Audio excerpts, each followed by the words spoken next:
The best way to predict the future is to create it.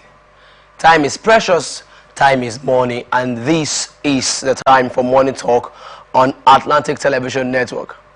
Good day, viewers, and welcome to a fresh episode of Atn Business on Atlantic Television Network right here in the city of Port Harcourt. This is the network's medium of bringing the happenings in the economic sector of society to our discerning viewers.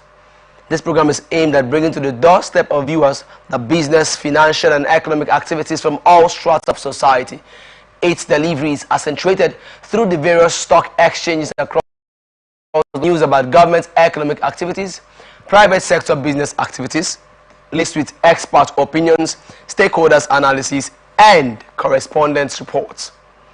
We are open for advert placements, bookings, and commercials. You can connect with us on all our ATN socials, on Facebook and YouTube, Atlantic Television Network, Instagram and TikTok, Atlantic TV Network 1, on Twitter, Atlantic TV Net, or you can watch us live on our website at www.atlanticnetwork.tv. We'll take a short break, and when we return, we'll fill out the details. Stay tuned.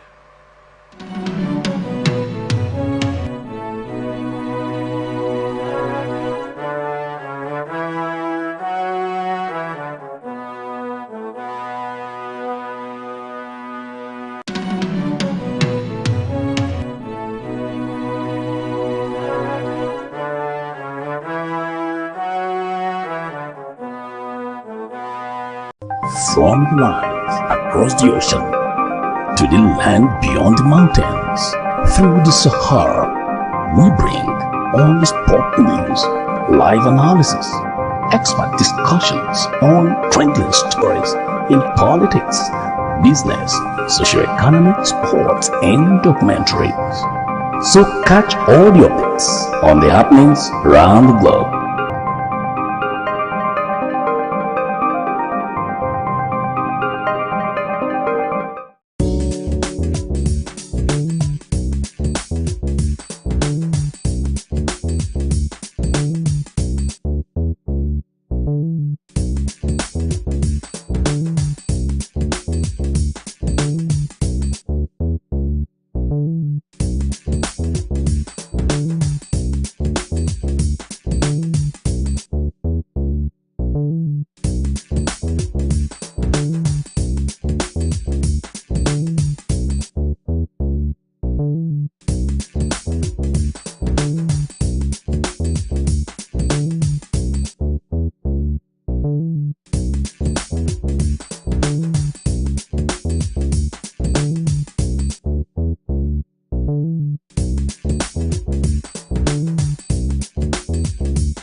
Every day our lives are changed by history. We are one people, all of us. Leaders, politics. Nobody's ambition is what they want. I have fought a very family. Natural occurrence, war, and the world economy. I belong to everybody, and I belong to nobody. ATN covers it all on ATN Politics today.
From the lines across the ocean to the land beyond the mountains, through the Sahara, we bring all the sport news, live analysis, expert discussions on trending stories in politics, business, socio-economic, sports, and documentaries. So catch all your updates on the happenings around the globe.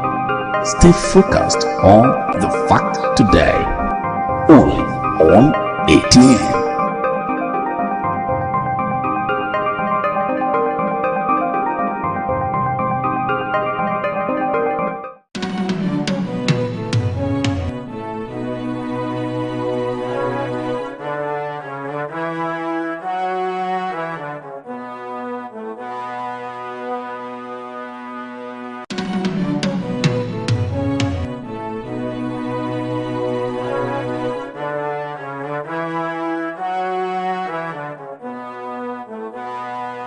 From the lines across the ocean to the land beyond the mountains, through the Sahara, we bring all the sport news, live analysis, expert discussions on trending stories in politics, business, socio-economic, sports, and documentaries. So catch all the updates on the happenings around the globe. Stay focused on the fact today, only on ATN.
Every day our lives are changed by history, We are one people, all of us. leaders, politics, Nobody's ambition is what they want. I have fought a very family. natural occurrence, war, and the world economy. I belong to everybody, and I belong to nobody. ATN covers it all on ATN Politics today.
Welcome back and thank you for staying with us.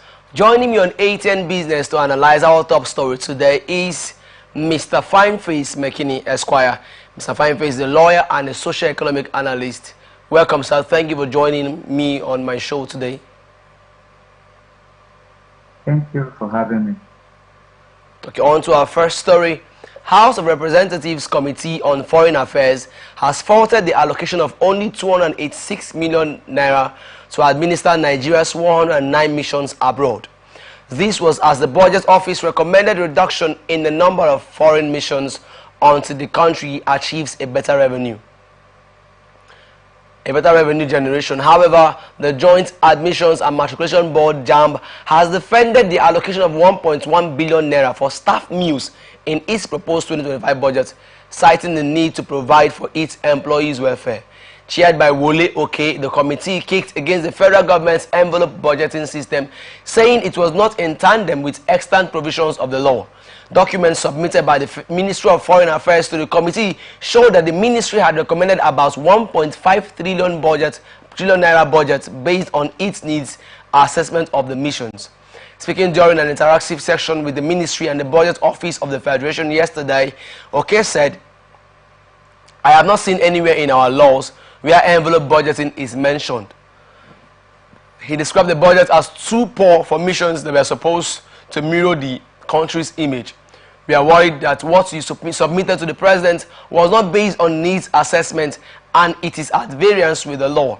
In his presentation, Director General of the Budget Office, Tanimu Yakubu, explained that budgetary allocation for the missions was increased by 25% in the 2025 budget, urging the National Assembly to pass the tax reform bills in order to boost the nation's revenue generation. He added, "Why don't we consider a significant reduction of our foreign missions until we are able to improve our revenue? We have 109 diplomatic missions abroad, comprising 76 embassies, 22 high commissions, and 11 consulates. The problem, as rightly described, is as ubiquitous as Nigeria's presence worldwide. The situation was certainly worse 3 years ago when Nigeria's debt service was proclaimed almost 100% of the country's revenue.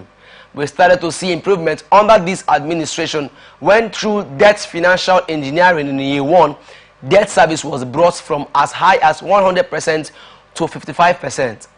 JAMB's defense of its budgets followed a threat by the National Assembly Joint Committee on Finance to cut off the federal government's grant to the examination body, accusing it of excessive spending.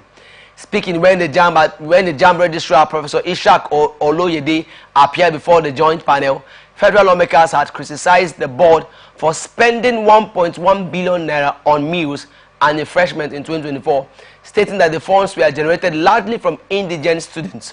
But defending the proposal in his statement yesterday, JAMB spokesperson Dr. Fabian Benjamin stated that the 1 day per meal provision for each staff was in recognition of the sensitive responsibilities of JAMB staff. Benjamin explained that the meals are provided to minimize the staff's exposure to the public during working hours and avoid the danger that eating in the offices pose to ICT infrastructure. Among the items included in the 2025 budget proposal is the provision of 1 meal per day for the 2,300 staff members, cleaners and security inclusive, of the board nationwide, covering all working days throughout the year. Over the past 2 years, the cost of providing this meal for headquarters staff on the 2 offices in the board was 1,200 naira per day per staff member. However, due to rising food prices, vendors have requested an increase to 2,200 naira, including 13.5% taxes. Based on this new price, the total cost for providing meals for 2,300 staff members throughout the working days in 2025 is projected to be 1.27 billion naira. Nevertheless, JAMB has budgeted 1.1 billion naira for this purpose, he said. Mr. Fineface, we're going on a quick break, and when we come back, we continue.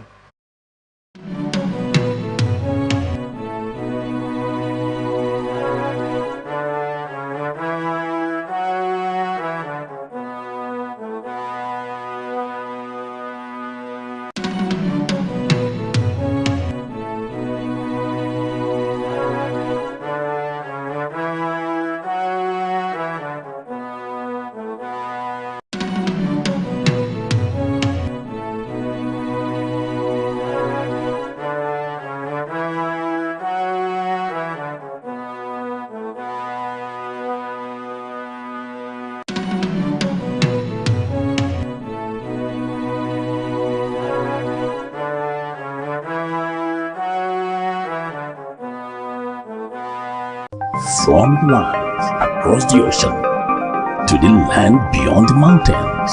Through the Sahara, we bring all the sport news, live analysis, expert discussions on trending stories in politics, business, socio-economic, sports, and documentaries.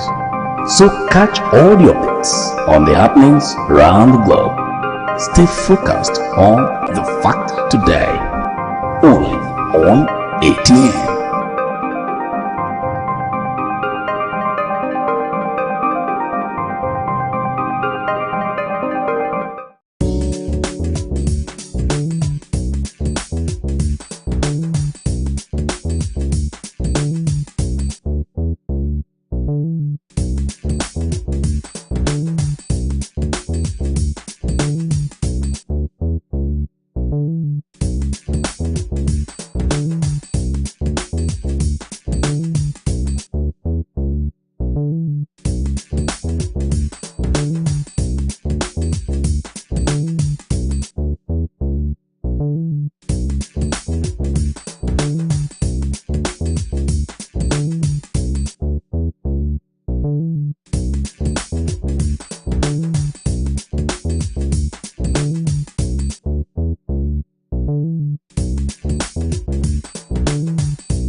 Every day our lives are changed by history.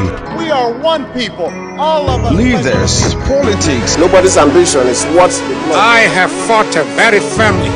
natural occurrence, war, and the world economy. I belong to everybody and I belong to nobody. ATN covers it all on ATN Politics today.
Welcome back and thank you for staying with us. Initially, I had introduced my guest, Mr. McKinney, fine face, a lawyer and a socio-economic art analyst, but I guess his network was bad. So, Mr. McKinney, I have you now, right?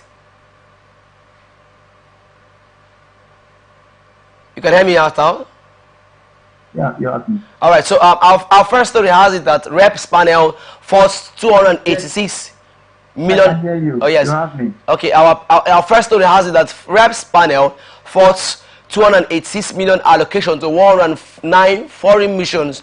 What's your take on this? Is it a humongous budget allocation to foreign missions, or it's appropriate?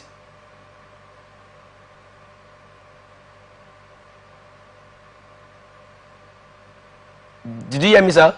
Okay, to me, I think that the allocation, the money allocated to foreign missions are very. Yes. Can you hear me? Yes, go on. Can you hear me? Yes, go on. Hello. Go on. Okay, I think that the money budgeted for foreign missions is very little. Okay. Okay, look at it this way: 286 million naira for 109 foreign missions. Yeah. If you divide 206 million naira by 109 foreign missions, it means they'll be having, each of the missions will be having about 2.62 thereabout million naira. Okay. And this is very little to run the activities of foreign missions. So Red forcing the budget is right. Is right. Okay. Yes, they are right, and it's correct. Considering the economics, the state of economy now, there are speculations that instead of increasing this, we should look at ways to generate revenue. We don't think that's also a good angle to come from. Oh, that's correct. That's good. But then, this is allocation, and this is budgeting. You don't have to budget less than what you will be required for you to run your activities. So if the government is making budget for foreign mission, they have to make appropriate budgeting for foreign mission. Why the government and the foreign missions also look for alternative ways. You cannot ask the mission to look for alternative way of making their generating their revenue without budgeting, making a budgetary allocation for them, or making poor budgetary allocation to the mission. Let me tell you, poor budgetary allocation for mission has several implications. Okay. One, the financial implication. When we talk about the financial implication, insufficient fund, it may be very poor, or it may not cover the operational cost. It may not cover what the staff salary. Imagine, let's say a mission is given 2,600,000 and something thousand. What will 2 million naira for a mission? It may not cover their staff, the salary of their staff. It may not cover all the operational, and at the end, the mission will boil down on the country. Another thing is that limited funding will cause limited diplomatic effort. Underfunding of missions will limit the effectiveness of Nigeria's diplomatic effort. Potentially, it will hinder the country's ability to promote its interests abroad. So it has effect on Nigeria. Poor funding of the missions has a lot of effect. Number two, we talk of operational implication. Yeah. It will cause the missions to downsize their staff. I don't know if you get. Yes. It will cause the mission to reduce their staff. The operations, everything will be reduced. Foreign mission may be forced to reduce staff, operational hours, the services offered. All these are due to limited funding. These are the costs of poor funding to missions. Another one is the strategic limitations or implications. Okay. Where missions are poorly funded, it will diminish the global influence of the country. Underfunding can undermine Nigeria's global influence. It can undermine Nigeria's global influence and reputation, potentially affecting its ability to attract foreign investment. And of course, our economy today needs foreign investment. It needs investors. So where our missions cannot operate, where our missions are poorly funded and cannot carry out their activities as usual or in the normal activities they ought to carry out, you discover that investors, they may not be able to attract investors into Nigeria, and that is one of the challenges we're facing in the country. When we talk about implication of okay. Go. I was to ask. Tough times demand tough decisions. Don't you think we could toe the line of one of the speakers on the story, saying that we could reduce our foreign missions until we are able to improve our revenue?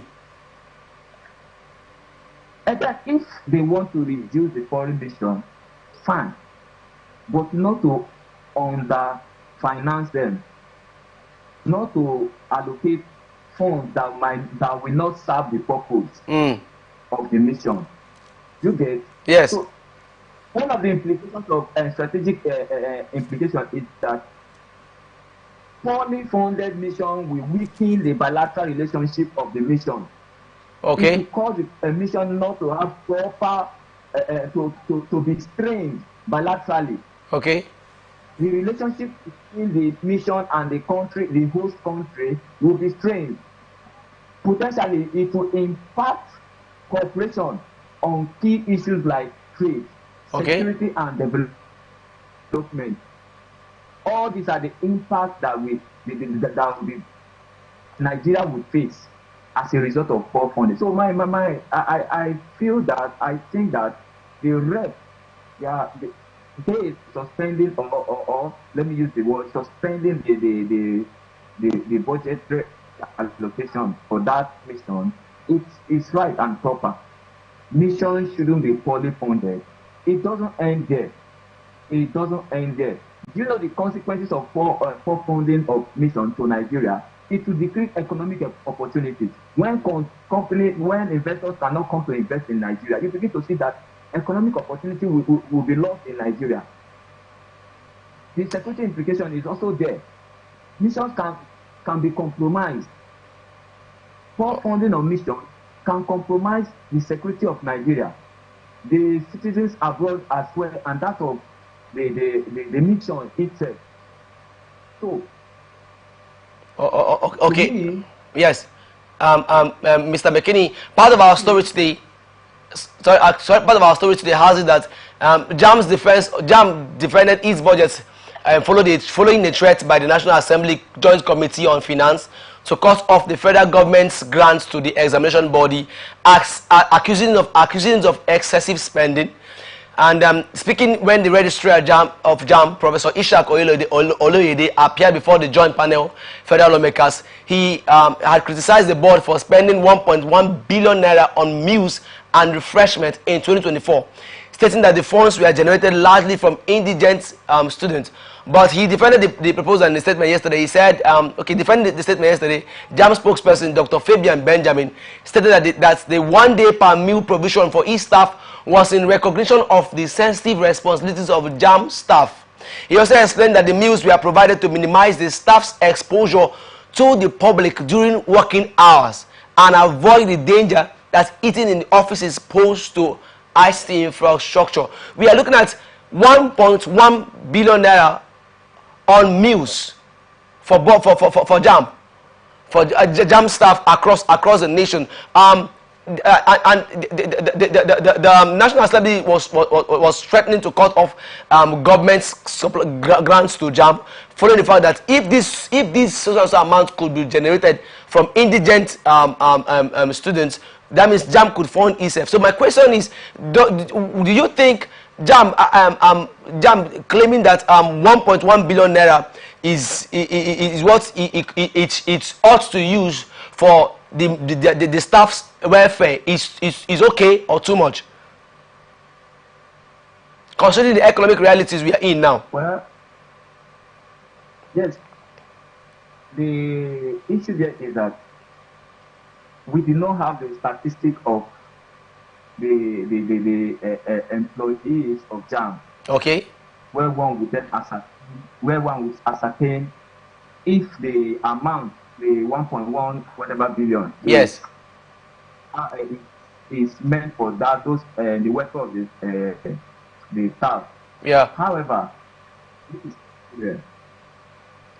since people just do things the way they want to do it, I don't want to say whether the money is too much or it's too small, but looking at it, JAM is being organized centrally. Okay. JAM is being organized centrally, and they dispatch their, let's say, their materials to their locations, various locations in the country. 1.something billion to me is not too much. To me, it's not too much. But then, what is the size of their employees? Okay. That's another area we will look at. The size of their employees, considering all they will have to spend, does it, will it take the amount so far quoted, or will the amount be so bogus for the size of their employees? Those are the things we should consider. Okay. I don't have those statistics. I do not want to comment further on that issue. Okay, thank you. Moving on to our next story because of time. $10 versus Ogba Igbene, crude oil legal battle between Femi Otodola's First Bank and Induka Obaigbene's General Hydrocarbons Limited GHL has intensified. In the latest development, the Federal High Court in Port Harcourt has granted an order to arrest and detain the crude oil cargo on board the floating production, storage and offloading vessel Tamara Tokoni. Personnel of the Nigerian Navy have since detained the cargo in line with the court order. Newsmen learned early Wednesday morning the FPSO on board vessel Tamara Tokoni belongs to General Hydrocarbons, an oil servicing firm owned mainly by Mr. Obaigbene, who also serves as chairman and editor-in-chief of This Day and Arise Media Group. The businessman's oil firm and First Bank are locked in a knotty legal conflict over credit facilities his company took, which the bank claimed missed several repayment deadlines. First Bank is claiming $225.8 million, which he said is the indebtedness of on General Hydrocarbons account with the lender as of 30 September 2024. The 9th January ruling by Justice E.A. Obile ordered the detention of the crude oil cargo on board FPSO Tamara Tokoni, pending the provision of a satisfactory guarantee from a first-class Nigerian bank of $19.7 million plus interest and cost by the said defendant. The order also directed officers of the Nigerian Navy, the Nigerian Upstream Petroleum Regulatory Commission, NUPRC, the Nigerian Maritime Administration and Safety Agency, NIMASA, and the Harbour Master of the Nigerian Ports Authority to provide the necessary assistance in implementing the order of arrest of the FPSO vessel Tamara Tokoni. The judge also ordered the security officials to take necessary steps, including providing regular patrols and surveillance around the cargo to crude oil to prevent General Hydrocarbons Limited from dissipation until the order of this court has been complied with in respect of the arrest of the FPSO on board Tamara Tokoni. The court then adjourned the matter to 9th February 2025 for a continuation of the substantive suit. In a subsequent letter to the Chief of Naval Staff, the Federal High Court sought the Nigerian Navy's assistance executing the order to arrest and detain the crude cargo on board. First Bank had filed a debt recovery suit against Mr. Obaigbene and his family members, including F.A. Damilola Obaigbene and Olabisi Eka Obaigbene, saying they used their oil company General Hydrocarbons Limited to amount millions of dollars in debt. The bank secured an order from the Federal High Court, Ikoyi, Lagos, blocking the accounts and assets of Mr. Obaigbene, his company, and those of his two daughters holding directorship roles on the board of General Hydrocarbons in all commercial banks in Nigeria. General Hydrocarbons issued a statement through Abiodun Layonu, Co. and his solicitors, describing the order obtained by First Bank as an abuse of court process. Mr. McKinney Fineface, being a lawyer, what's your take on this development? You see, this matter is before the court, and so I would not want to delve into it, because it may likely amount to a kind of prejudicing the court. However, I would want to say something about this. From what the counsel to the company have said, or by the name have said, an order has been given before now, and the order the bank is getting this time seems to be a second order. I begin to wonder, what is Nigeria turning to? What is happening in our political terrain is now coming into the business world. Why would a court give an order and another court of equal power will want to give its own order, knowing too well that there is an order before this time? And why would someone who the court has given an order against not go to appeal, and rather would want to go to a court of equal jurisdiction, equal power, let me use the word equal power, to get their own order? You see, this issue of foreign shopping and abuse of court processes is getting out of hand in Nigeria. It's really getting out of hand. Now, come to look at it. Where did the matter happen? Yes, the Federal High Court is just one. But then, where did the matter happen? Where did the transaction take place? Where did the contract, where did they execute, carry out the agreement? This whole thing, I am sure, happened in Lagos. And issue of this nature should go to a Federal High Court in Lagos State. Now, the one that gave the order was in Lagos State. So somebody wants his own order, he has to run from Lagos State or wherever to Port Harcourt, where they can have access to the court and get what they want. That is very wrong. This is very wrong. We should not bring in what is happening in the political world into business world. This is so far I can say about it, because the matter is in court. Okay. It is not proper for one to come to them until the matter is totally decided upon. Okay, Mr. McKinney Fineface, I want to thank you at this point for joining me today on the show. Mr. McKinney Fineface is a lawyer and an social economic analyst. Thank you for joining me. It was a pleasure having you, sir. My pleasure. Thank you. Thank you, sir. We'll go on the break. When we return, we look at the stock market, foreign exchange market, and what the current exchange rate is today. Do not go away.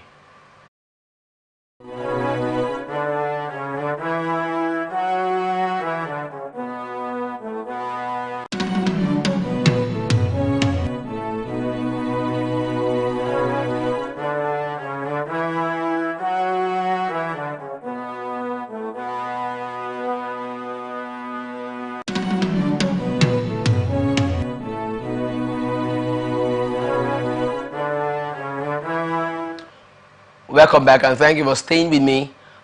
Now on to the stock market. Stocks surge after US inflation eases.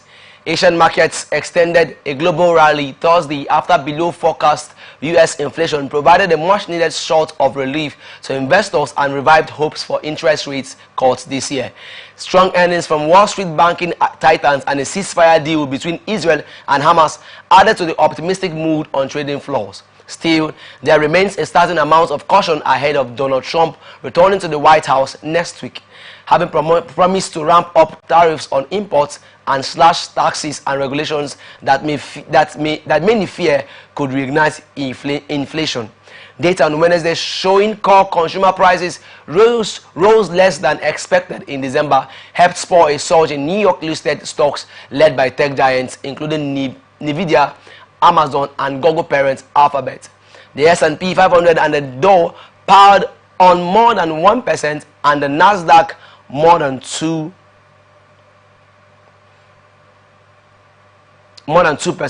putting them back in the green for 2025 with healthy earnings reports from Goldman Sachs, JP Morgan Chase, BlackRock and Bank of New York Mellon also lifting sentiment. The inflation figures tempered worries that the Federal Reserve might not cut rates this year or possibly even hike them following a blockbuster jobs report on Friday. Swap traders are now eyeing a reduction in July, having been looking at September or October at best. New York President John Williams also provided some soothing comments, saying the process of disinflation remains in train. Preston Caldwell, chief U.S. economist at Morningstar, said data on economic growth has continued to roll in stronger than expected, contributing to the upward revision in our 2024 expectation. However, strong growth has helped generate a large rise in bond yields. If it persists, higher borrowing costs will seriously degrade gross domestic product growth in 2025 and 2026. Still, we expect the FED to respond adroitly to decelerating growth in 2025 and 2026 with hefty rate cuts, ultimately triggering a growth rebound in 2027 and 2028. Asian markets rose across the board. Hong Kong, Sydney, Seoul, Taipei, Manila and Jakarta all piled on more than 1%, while there were also gains in Shanghai, Singapore and Wellington. Tokyo also edged up but was limited by a pickup in the yen against the dollar after the inflation data and as investors assess the chances of a rate hike by the Bank of Japan at its meeting next week. Oil prices also extended a surge this week, fueled by fresh US-UK sanctions on Russia's energy sector and amid fears Trump will ramp up measures against key producer Iran when he takes the Oval Office. Meanwhile, data Wednesday showed US inventories fell for an 8-week to their lowest since April 2022, with the International Energy Agency saying a colder winter has pushed global demand higher.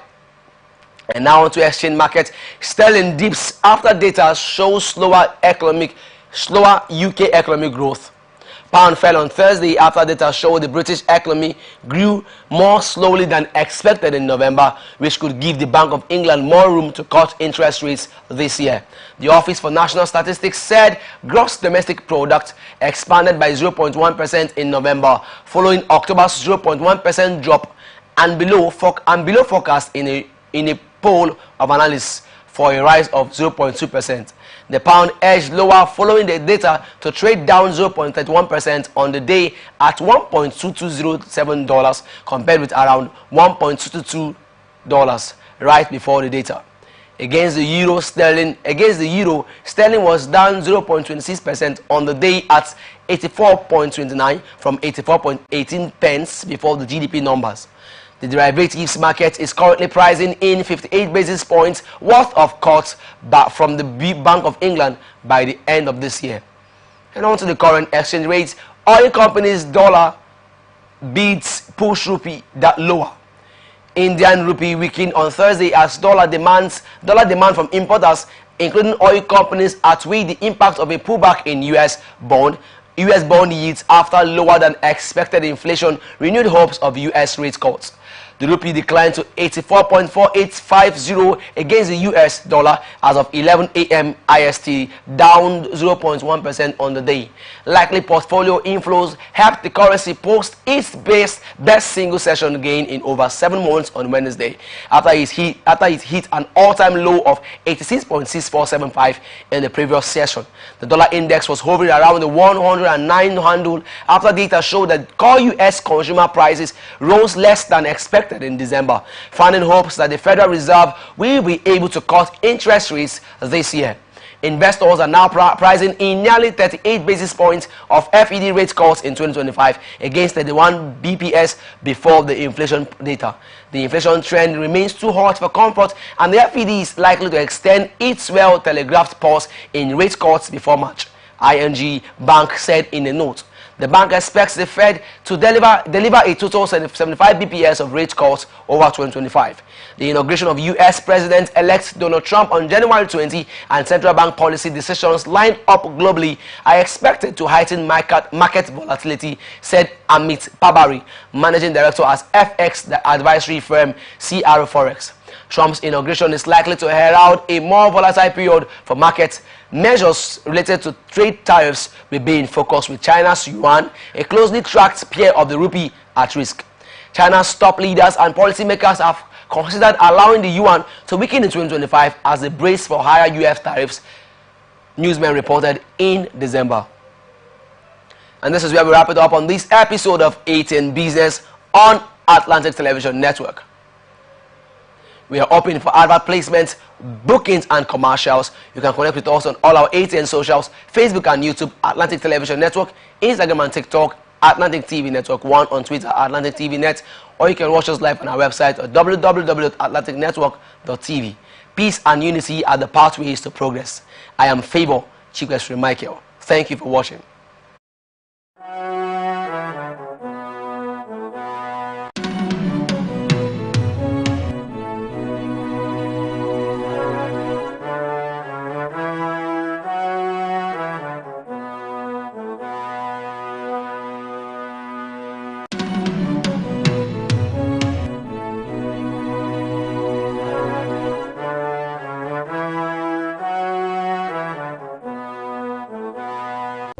From life across the ocean to the land beyond the mountains, through the Sahara, we bring all the sport news, live analysis, expert discussions on trending stories in politics, business, socio-economic, sports, and documentaries. So catch all the updates on the happenings around the globe. Stay focused on the fact today. Only on